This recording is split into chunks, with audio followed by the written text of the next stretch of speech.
कैसे बने भगत सिंह नास्तिक? क्या थी शहीद आजम भगत सिंह की सोच? जेल में बंद अपनी आखिरी लेखों में भगत सिंह ने कई तीखे सवाल किए हैं।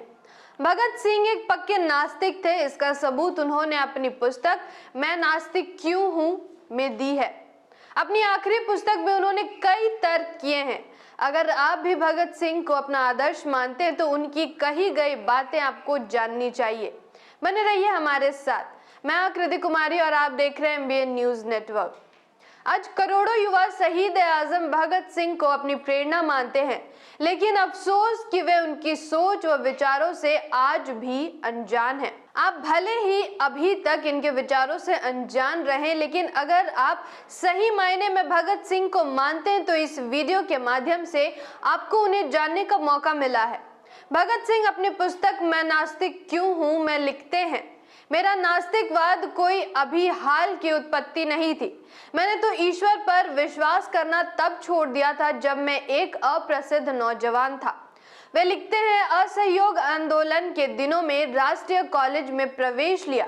यहाँ आकर ही मैंने सारी धार्मिक समस्याओं, यहाँ तक कि ईश्वर के अस्तित्व के बारे में उदारता पूर्वक सोचना, विचारना तथा उसकी आलोचना करना शुरू किया।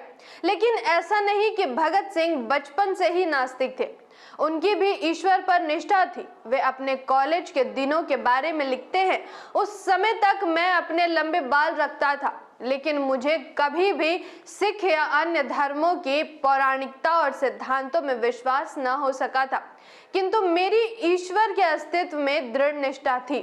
शहीद आजम भगत सिंह का मानना था कि हमें उस पक्ष में तर्क करने के लिए पढ़ना चाहिए जिस पक्ष में हम निष्ठा रखते हैं।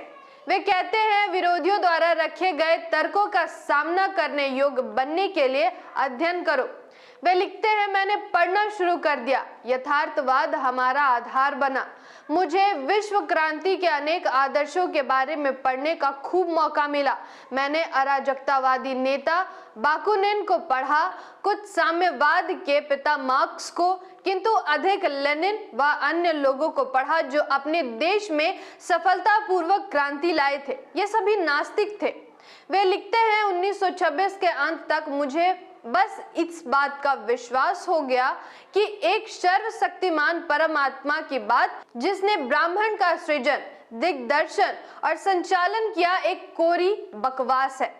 उन्होंने अपनी पुस्तक में मैं नास्तिक क्यों हूं में लिखते हैं, हवालात में कुछ पुलिस अफसरों ने मुझे नियम से दोनों समय ईश्वर की स्तुति करने के लिए फुसलाना शुरू किया, पर अब मैं एक नास्तिक था। बहुत सोचने के बाद मैंने निश्चय किया कि किसी भी तरह ईश्वर पर विश्वास तथा प्रार्थना मैं नहीं कर सकता। वे लिखते हैं, मैं जानता हूं कि जिस क्षण रस्सी का फंदा मेरी गर्दन पर लगेगा और मेरे पैरों के नीचे से तख्ता हटेगा, वह पूर्ण विराम होगा, वह अंतिम क्षण होगा। उन्होंने अपने लेख से ईश्वर के ठेकेदारों से कुछ प्रश्न भी किए हैं। भगत सिंह अपने पुस्तक में पूछते हैं, कहाँ है ईश्वर? क्या वह मनुष्य जाति के इन कष्टों का मजा ले रहा है? उन्होंने कहा कि यदि आपका विश्वास है कि एक सर्वशक्तिमान, सर्वव्यापक और सर्वज्ञानी ईश्वर है जिसने विश्व की रचना की, तो कृपा करके मुझे ये बताएं कि उसने ये रचना क्यों की। वे आस्तिकों से सवाल करते हुए लिखते हैं, मैं पूछता हूँ, तुम्हारा सर्वशक्तिशाली ईश्वर हर व्यक्ति को क्यों नहीं उस समय रोकता है जब वह कोई पाप या अपराध कर रहा होता है? उसने क्यों नहीं लड़ाकू राजाओं की लड़ने की उग्रता को समाप्त किया और इस प्रकार विश्व युद्ध द्वारा मानवता पर पड़ने वाली विपत्तियों से उसे बचाया?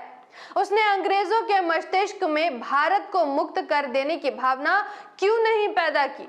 जानकारी महत्वपूर्ण लगी हो तो वीडियो को लाइक और शेयर जरूर करें। साथ ही चैनल को सब्सक्राइब करके बेल आइकन को प्रेस करें ताकि अगली अपडेट आप तक सबसे पहले पहुंचे। धन्यवाद। जय संविधान, जय भारत।